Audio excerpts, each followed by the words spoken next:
So, what's up mga keepers? Good morning everyone! Yan, kakagising lang natin mga boss, syempre.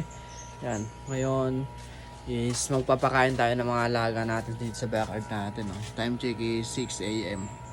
Sobrang aga natin. Pero kanina pa tayo gumising ng mga 5, then para cellphone pa tayo, kaya yan. Pero kanina, ano, gumawa tayo ng gel food kanina, syempre. Matik yan mga boss. Gel food tayo, syempre. Tingnan nyo yung texture, oh. Hindi nahuhulog. Solid lang pakagawa. Wala ba kayo napapansin mga boss? Ang gupit tayo, oh. Mulit ba? Parang pangit, ah. Kaya tara mga boss, pakain tayo ng gel food sa ating mga isda. Let's go. Ito na, oh, gel food natin na ginawa kaninang 5.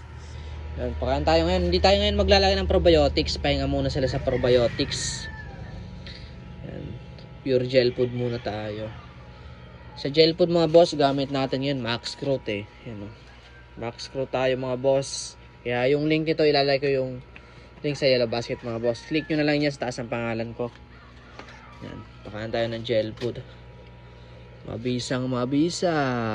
Ganyan lang ang ating umaga. Yan, gel food lang, 'di ba? Para ma-maintain natin yung ganda ng ating mga alaga. Kumbaga is lumobo talaga. Goal kasi natin is lumobo agad sila. Yan, oh. Ma-try ko red natin. Medyo lumalaki na rin. Good news 'yan para sa atin.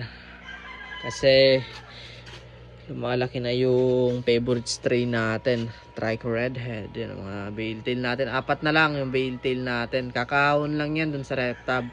Kasi paglalagyan ko ng mga juvie size yung reptab. Kaya inahon lang natin. Yun, mga GBM.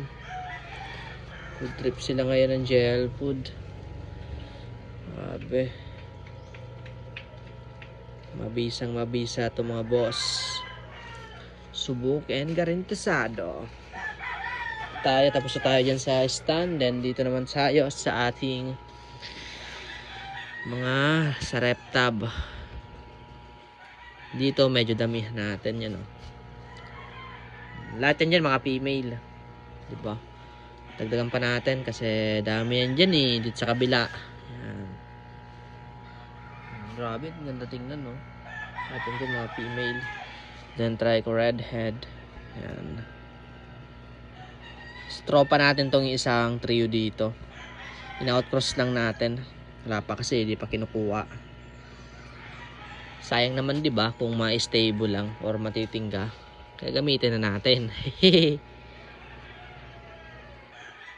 Ito mga breeder natin na PKBM. Yan, oh, mga quality na PKBM. Yan. Kamalman line. Siyempre.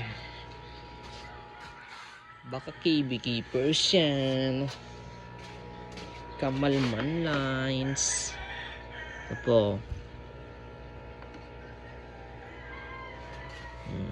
Good trip sila. Ito, wala pa tong laman. Wala pa tayong mapaglalagyan dyan. Maliliit pa kasi. Yung sa labas. Bala ko sana ilagay yung bale. Ito mga albino PKBM yan dyan.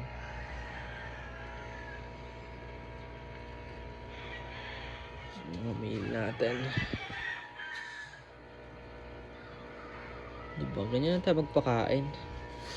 Sobrang dali lang, diba? Ito mga tansyo natin, oh. Mga tansyo natin. Diba? Ganyan lang.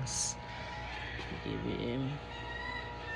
Hindi na natin ito i-cut-cut. Syempre para makikita nyo talaga kung paano tayo magpakain ng gel foods. Mga BKBM pa rin natin. Meron tayo dito mga BKBM. Linipat ko na dito. Yan, oh, mga BKBM. Yan, oh. Diyan na nakalagay. Mga BKBM natin. May bale tail na isa. Yung isang bale tail nasa labas. Ginagamit natin sa isang breeder din. Para outcross lang tayo. Mas maganda kasi outcross lang eh. Kasi nami-maintain natin yung quality ng mga alaga natin. Kasi kung magpo-focus kayo mga boss sa isang linya lang, sure bula ko mga boss, Example, nanganak yung isda nyo na 50 pieces, makukuha nyo lang dun, mga 10 piraso lang yung quality. Pero sa atin, tingnan nyo, halos lahat mga short body. Yan mga short body. Konti lang yung kal natin dyan. Kaya, yan mga boss, hanggang dito na lang. Medyo umaba na yung video natin. Ito yung gamit natin na pakain. Yan max growth lang mga boss. Mabisang mabisa. Kaya yan, sambagsak muna. Kamal, may nabot kayo sa video to. Don't forget like and share, follow para updated kayo sa mga video. Thank you guys.